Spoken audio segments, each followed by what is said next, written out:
Hi, I'm Alex. So today I wanted to talk a little bit about getting into festivals and funding a low-budget feature film. So a big part of getting a name out there as a filmmaker is to get into film festivals and also to hopefully succeed and get some awards and that sort of thing in film festivals, and just, get your name visible, make people aware that you exist, find opportunities to network. And I think most filmmakers, when they start out, they have a bit of an unrealistic view of festivals. They think that their films are fantastic and that they'll get into all the festivals, and I'm not saying that their films aren't great. But for me, and I think some people's experience entering film festivals, is they don't realize how strong the competition is. And they also don't realize how to figure out what festivals to enter and how to choose the ones that are most likely to select their films. The first film I tried entering into festivals was a half-hour fantasy short film called The Place Hidden in the Hills. And to cut a long story short, I didn't really get into anything. I definitely had too high ambitions for the film considering its practical prospects. It was a film that I shot while I was still studying, and although I still really liked the story, I can see why it was not a good idea to spend the money on film festivals for that one. It's rather inaccessible in my opinion. It's very abstract, it's a bit of a surreal storyline, and it doesn't really let the audience understand it that easily. And that might be fine if it were like an incredibly well-produced film, but considering that I shot it with very little resources while I was still studying and still quite an amateur at the craft myself, it really is not like that. It comes off fairly low production value. The next film I tried for festivals, which I felt might have had a better chance, but I was mistaken, was my feature film Subject 36. Now I think maybe I could have had a bit of success with this one. I think maybe I should have tried harder, but an important thing to consider is that the longer your film is, the harder it is going to be to get into festivals in the first place. So a feature film is going to be exceptionally difficult. Because if your film is only 5 minutes long, then they can really fit it in anywhere into the slot. A film festival may have dozens of short 5-minute films in a day runtime. But feature films need to be particularly special. They need to be worth taking up an entire hour and a half, 2 hours. So there's a much larger expectation on not just the story itself, but also the production value. And as I've mentioned in my other videos, I'm pretty happy with how Subject 36 turned out. But I think I had my expectations set too high based on a historical perspective, where if someone manages to make a film for a very small amount of money, even if it's not perfect, it will still have a good chance of, breaking out and having a large amount of success. Whereas today that's not so true because filmmaking is more accessible and there's a lot more people making films, so the competition is much greater. The next film I did, Coffee, had a bit more success. I think this was because it was edited quite tightly. We really cut it down so that it would be the minimum length it really needed to be to tell the story. I'd allowed myself pretty much no indulgences there, so we submitted that, and it got into a few things. It got into about 4 festivals, I think. They were all pretty small, low-level festivals, so it wasn't really anything that special. And I think still it was a 20-minute film, so it was a long story, and again, you need to have something really eye-catching and really special to make that work. Then the first film that I was majorly involved in that had a large amount of festival success was Love at First Sight. I didn't actually direct it. That was Isabella Jacklin, who's a friend of mine, and I did the cinematography and I also produced it. We worked on the project together. And so I learned a bit from her about strategically choosing festivals. I started doing a little bit of research into the festivals and finding out what sort of films they've accepted in the past.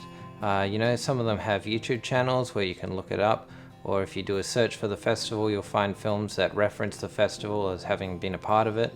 And so that's an easy way to figure out whether your film sort of matches the production values and the storytelling style that that particular festival seems to like accepting. And Love at First Sight got into quite a few festivals and award shows. I can't remember exactly how many, but it was significantly more than any other film I'd been involved in the past had. And so I sort of took that advice and I used it on my next film, One Up, when I was trying to submit that to festivals. And I don't think that's the sole reason. I think it also has to do with the fact that it's a short form comedy, which I think is one of the most audience accessible formats. Comedy, everyone loves comedy. There's a lot more festivals that cater to it, I think, because it's something that doesn't challenge people too much, just makes them laugh, makes them have a good time. And combining that with targeted festival selection, One Up's been doing really well so far. Got into 7 different festivals, got a few awards for Best International Film, Best Comedy Film, nomination for Best Actress for the leading actress. So I've tried to replicate the same process with Paranoia, which is another film I've finished just the other day. And I'm not sure how well that one will go, mainly because it's a longer film and it's more of a psychological thriller, so it's less cleanly into a popular genre, although thriller is somewhat popular. But also my money's been a bit low, so I haven't really been able to afford to do too much. Of course, at the same time, my filmmaking skills been improving, so I think that the latter films are probably better, or at least have a better production value, so that surely helps. So really with festivals, I think the thing that people overestimate is firstly how easy it is to get into them, particularly the high-end ones like Sundance and all of that. Really, there's very little chance of you as a beginner filmmaker getting into those. The first film festival that I sent one up to was Tropfest. I rushed it out actually to get it done just in time for Tropfest, but I didn't succeed. And when you look at what sort of films Tropfest accepts, I think it's quite different to the festival as it was originally intended. It was originally started up as a way for young beginner filmmakers to really get their name out there and show the world what they were capable of.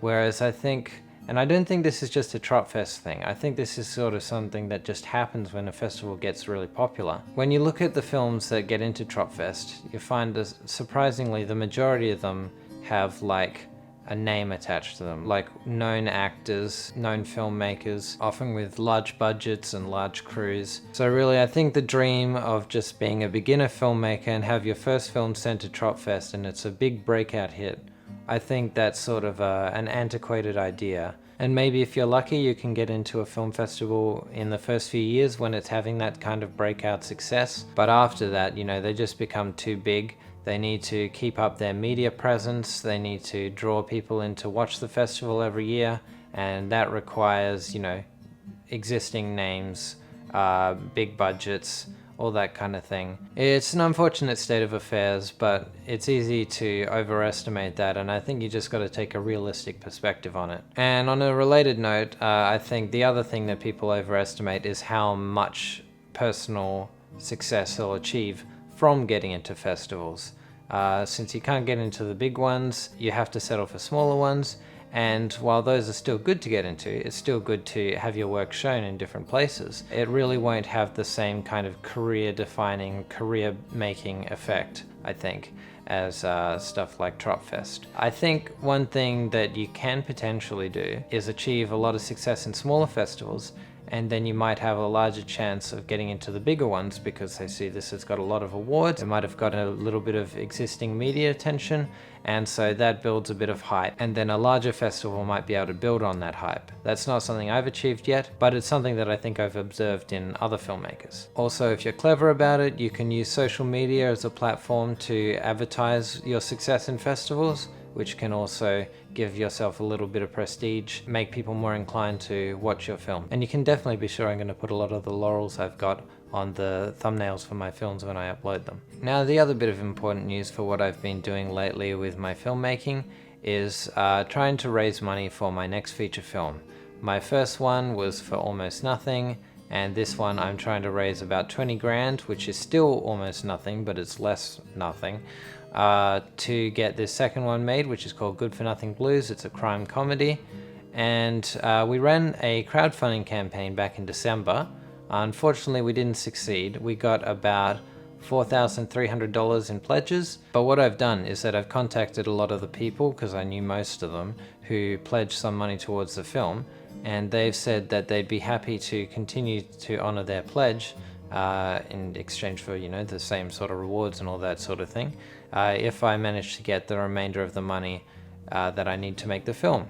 So since then, I've just been, trying to pitch my film as much as possible, getting in touch with investors that I've found through contacts that I have. So I've been talking to one person recently who I've pitched the film to and sent them the script, and they seem fairly interested. So we'll see how that goes.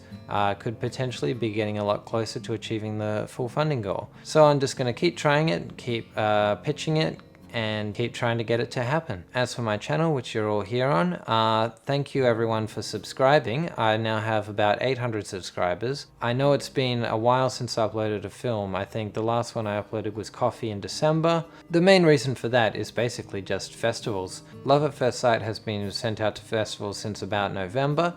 The thing with that is that we have some licensed music in it, and we've acquired the rights, of course, legally, through the proper parties, but the way the contract works is that it needs to be like a festival exclusive license for a year, and then after that we're able to put it online.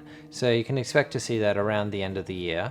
Paranoia I finished just the other day, and both that and One Up should be finishing their potential festival runs around the end of July. So definitely in the next 6 months you're going to see at least 3 films coming out of this channel, and as always, lots of other content. I want to keep growing this channel and making better and better content all the time. Stuff to do with filmmaking, video essays. I want to start a series about underappreciated films, particularly Australian films. I'd love to hear from other people who are trying to enter their films into festivals or trying to get your own film funded, and love to hear your experiences in the comments and have a bit of a conversation about that. So yeah, please leave comments about that. If you like the stuff on my channel, please like it and share it around.